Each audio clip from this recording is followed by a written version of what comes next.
I am always legitimately delighted when I see this man's face because he is a spiritual gangster. This man, Stugotz, was enduring physical pain on his body playing basketball 40 years ago and is still an energy beast somehow.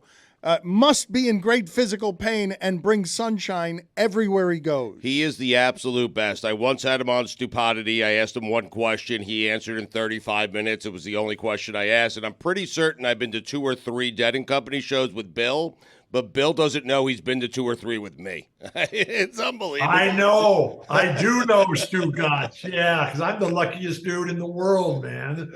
I was born into a world of hope, optimism, peace, love, books, and music.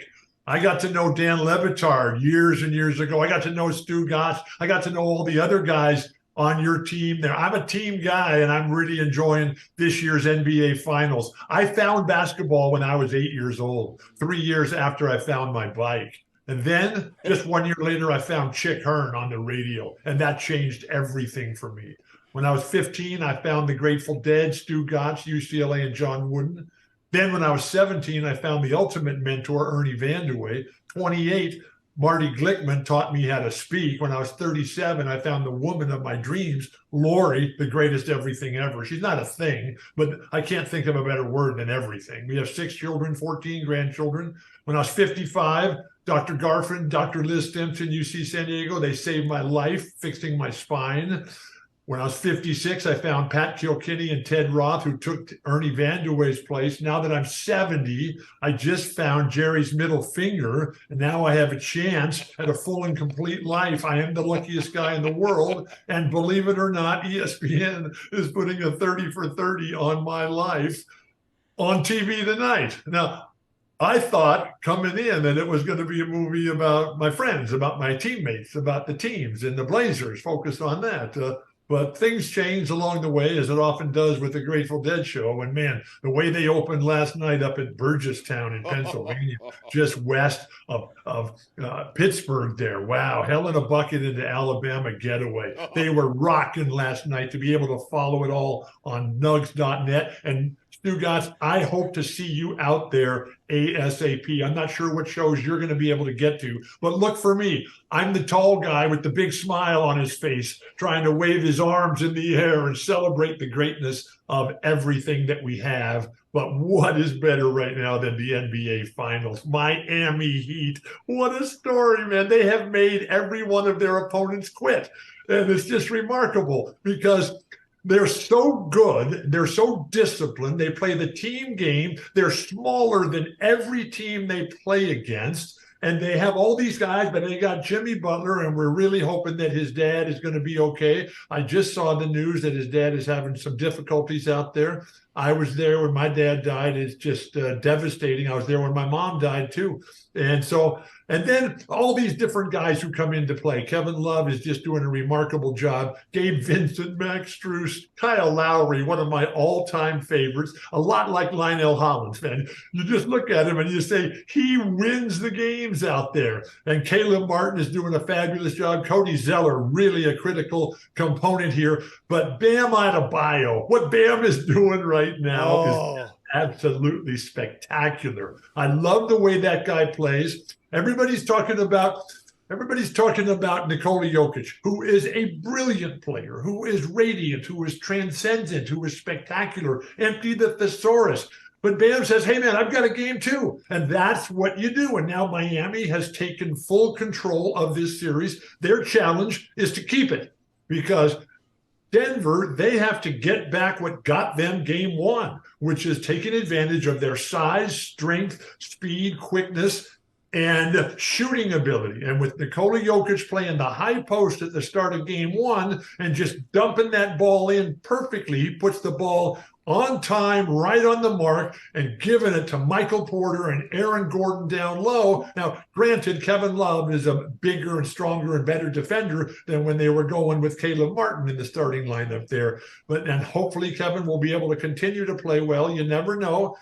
It's a basketball game. It's the Dead Show. It's the Dan Le Batard Show. You never know what's going to happen. You never know when you're going to go. And so here all these guys are. And when we talk about the remarkable success of the Miami Heat this year, they made Milwaukee quit. Milwaukee was the heavy favorite to win the whole thing coming in, and they just made them quit. Then they go on, and Miami takes on the Knicks, and the Knicks were playing fabulous ball. And yeah, they had a couple of late injuries that changed things, but nobody was slowing down Miami. Miami made the Knicks quit and made them all look terrible. And then Boston had everything going for them. Boston, as soon as Milwaukee went out, everybody shifted over to Boston. And then Miami, improbably, they give up game 6 at home, and then they go up to Boston and they just crush them. So reminiscent of the 74 finals when Boston went into Milwaukee in game 7 and won on the road. That is the ultimate test.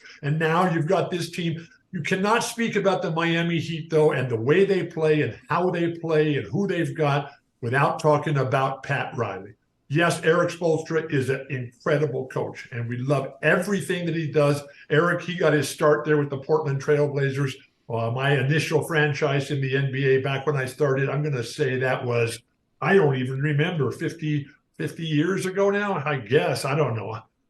Where did the time go? But Eric's dad was a senior executive with the Trailblazers. But what Pat Riley does is that he backs his coach, and he knows that the coach has to have management's backside all the time. And so Pat Riley does that. And these players, whoever they are, they know full well that if they quit on the team, if they quit on Eric Spoelstra, they're gone. Eric Spoelstra is not going anywhere. And I love it when they keep showing Alonzo Mourning and Bob McAdoo, two of my all-time favorites. And the way that Pat Riley has built this absolute great culture, I am the luckiest guy in the world, man. This is so exciting. Such great basketball. How are you guys doing today? All right. Yeah. The best. Yes. Yes. So,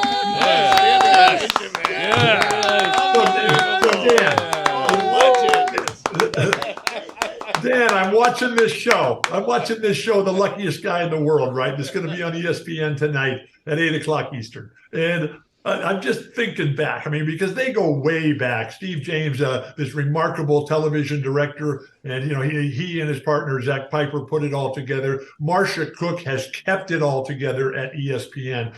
But as I have changed, as I have evolved, as I have grown up, it was just, as the luckiest guy in the world, when I started in the NBA in 1974, which I'm going to say is now 49 years ago, I guess. And so I did not know how to play in the game of life. I was injured all the time with the undiagnosed stress fractures, and no one believed that I was injured. So I was really up against it, and I could not speak. Marty Glickman, the guy that opened up my mouth in terms of the ability to communicate my thoughts and my dreams, and that just really changed everything. But to look back and to see how unprepared I was, how unsuspecting I was, how undiscerning I was. And hopefully I'm a lot better person today. My goal in life is to be better, to do better, and to do more. And what more could I ask for than to be on the Dan Le Batard Show here? Because this place rocks. And I look at your studio and I look at your team, and I'm just figuring that you guys are going to take on the ultimate winner of this series here. And with Miami in control, they cannot give up home court.